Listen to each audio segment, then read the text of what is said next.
summarize the patch for you and give you my opinions on how it might affect the game.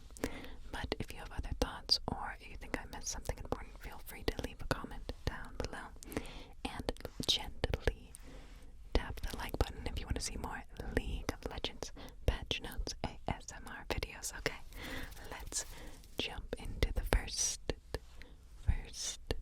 change. Alright, Bard has received a buff. The healing on his W, Caretaker Shrine, has been increased, and the movement speed has also been increased.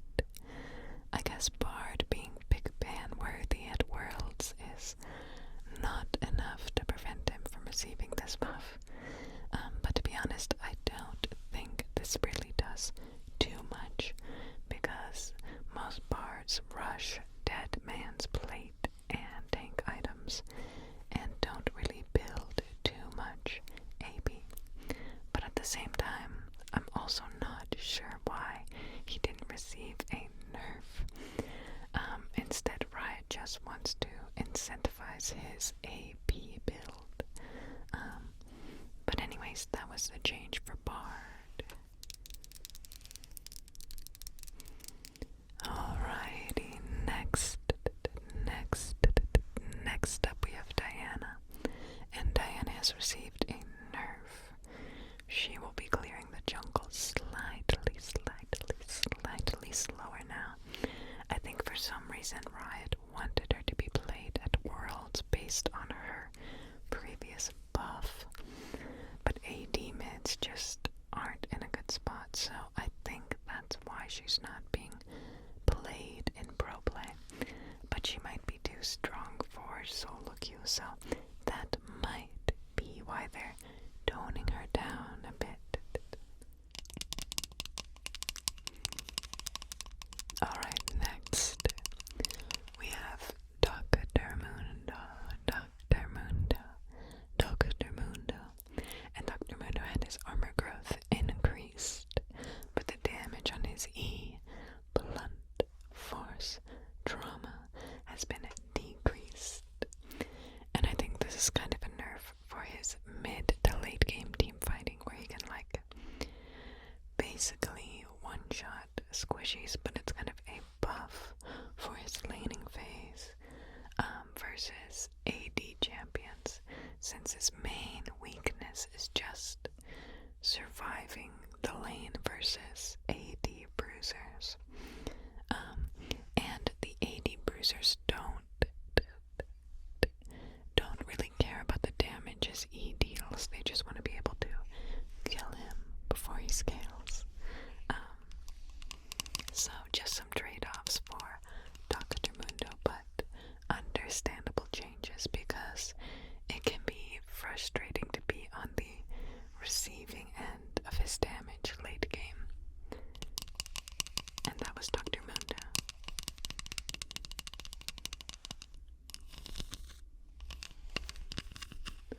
Alright, Ezreal. Ezreal is next. And Ezreal will now be doing slightly more damage since his AD growth has been increased, which is a much needed buff in my opinion. He's pretty weak right now.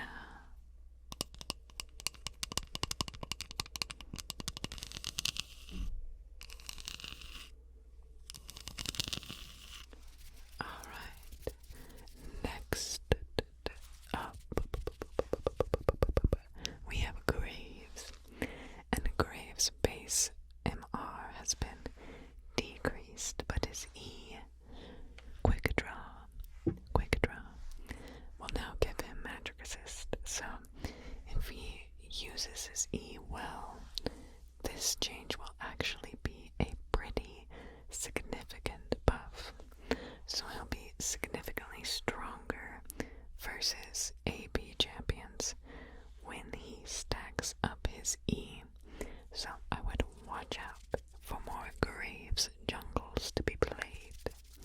honestly, this is pretty significant buffs for Graves if you can stack up your E before entering a fight or in long, drawn-out fights. Alright. Next up we have Gwen. And Gwen got basically turbo buffed. Long story short, she will be dashing slightly less, and the damage on her E, skip, and slash has gone down as well.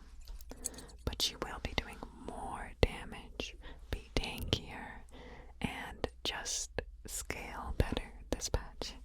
So I think Gwen mains should be very happy about this, but I don't think most top laners are too excited about this, because it's honestly not very fun to play against Gwen in lane, and in team fights she could potentially one-shot your whole team. So pretty scary changes, honestly. Oops, sorry. She's like an AP version of Fiora, but with wave clear and better team fighting. So be prepared to see a lot more Gwens in your games this patch. Alright, let's move on to the next champion.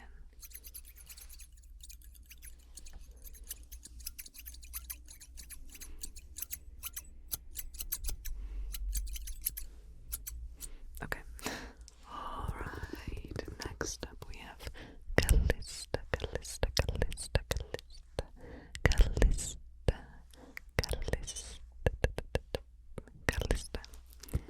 And Callista, like Ezreal, also had her AD growth increased as well, and will be doing slightly more damage overall. After Callista we have Kog'Maw, and Kog'Maw received a slight nerf on his Q. Caustic spittle. The passive attack speed on this ability has gone down slightly. I honestly did not know that his Q had a passive, but you know what? That's good to know. That further explains why he scales so well. So that was Kog'Maw. Can you even hear this? I'm not sure. Anyway, next up we have Morgana. Morgana got nerfed. She had her scaling armor reduced, so being in melee range for her ultimate will be a little bit riskier.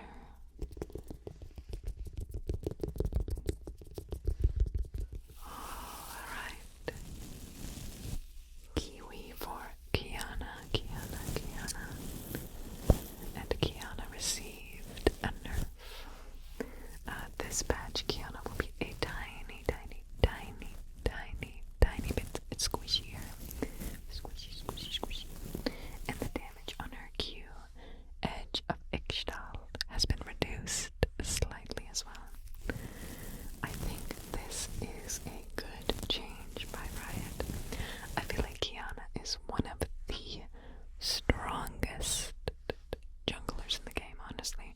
She's an assassin with an AoE ultimate. That's probably one of the best ultimates to have around objectives.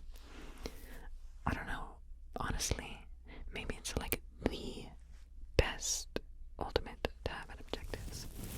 But yeah, kind of warranted Kiana nerfs, if you ask me. Alright, next is Gwen.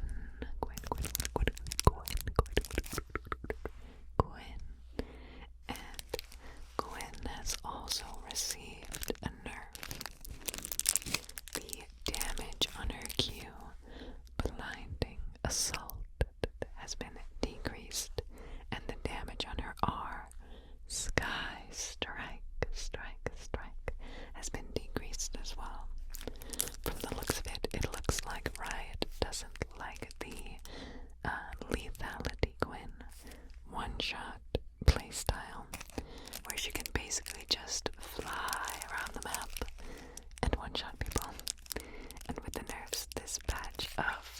Second Wind and Doran's shield.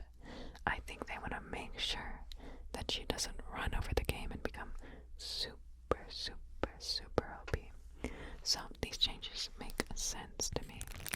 However, I think champions like Jace or Vayne will probably be really, really, really strong in the top lane next patch, so maybe look out for that.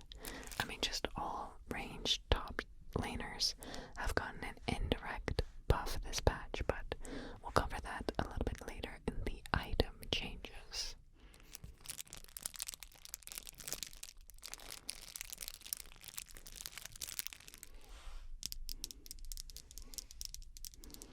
Okay, next up we have Yone.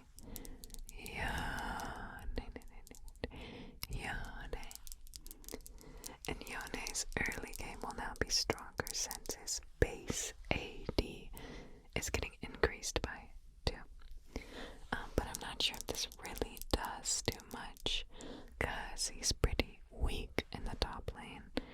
And in the mid lane, they just nerfed Second Wind and Doran's shield, which is what he normally takes to survive lanes, so yeah, I'm not sure this will make a significant difference. Honestly, Riot has been very conservative with their recent patches, which has its pros and cons, I guess. You know what I mean? But I guess they don't want to make too much significant changes right now because Worlds is going on right now, and they don't want their pro players to be playing on a new patch in solo queue with lots and lots of changes and like playing a different game on stage. So yeah, it makes sense we're not seeing huge changes.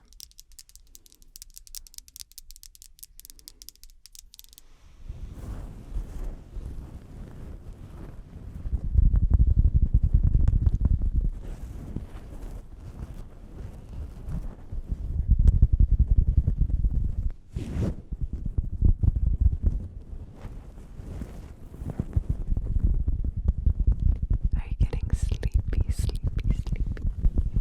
Sleepy, sleepy, sleepy. We're almost done. Alright, the next change is to Yunara. And Yunara received some buffs, actually.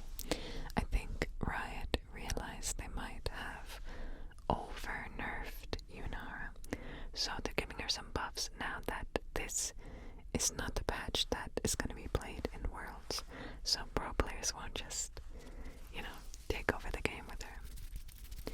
Okay, so the damage on her W, Arc of Judgment, has increased pretty significantly, so now you should probably want to max W second.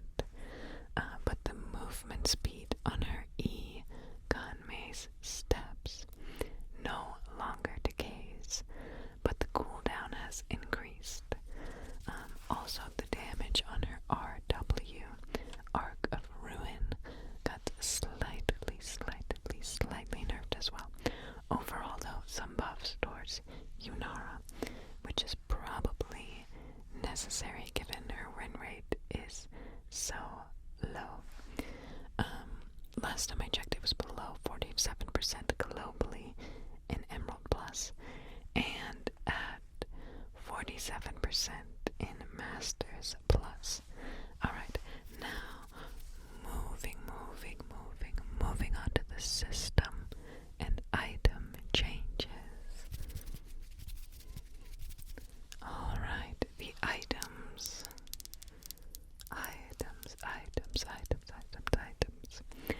Catalyst of Aeons got a slight nerf. Its health got reduced by 50. But Doran's Blade got changed significantly. The lifesteal stat has been removed and replaced with a passive that heals the user for any form of damage dealt. So basically, any champion that can start Doran's Blade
Second Wind also received a slight nerf.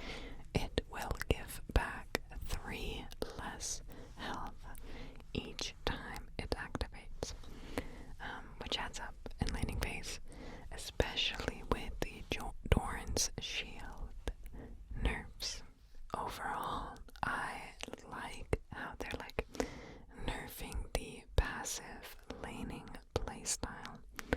But if you play champions that like to run Jack of all trades, this potentially could be a nerf to your champion. Like if you play a champion like Riven, for example, you start Doran's Blade, then get 550 gold, which is basically your first recall, and then buy boots and glowing mode, and now you have 5 stats for your Jack of all trades, and you're like pretty strong considering you only spent 550 gold. But now you have to get 550 plus like 300 gold for a cloth armor at the bare minimum, which doesn't really help you. But Chase, for example, can still go Jack of all trades because he can get 3 stats from like boots, glowing mode, and here. And with the Doran's shield and second wind nerfs, he'll probably be pretty OP dispatch, Jace. I mean, there's a lot I can say about all this, and I don't want this video to go on and on and on and on and on forever. So I'll just stop here, or else I can rant forever about the implications of these changes. Okay. On another note, though, I started playing a bit to kind of get back in the groove of things and possibly make some gameplay videos in the near future.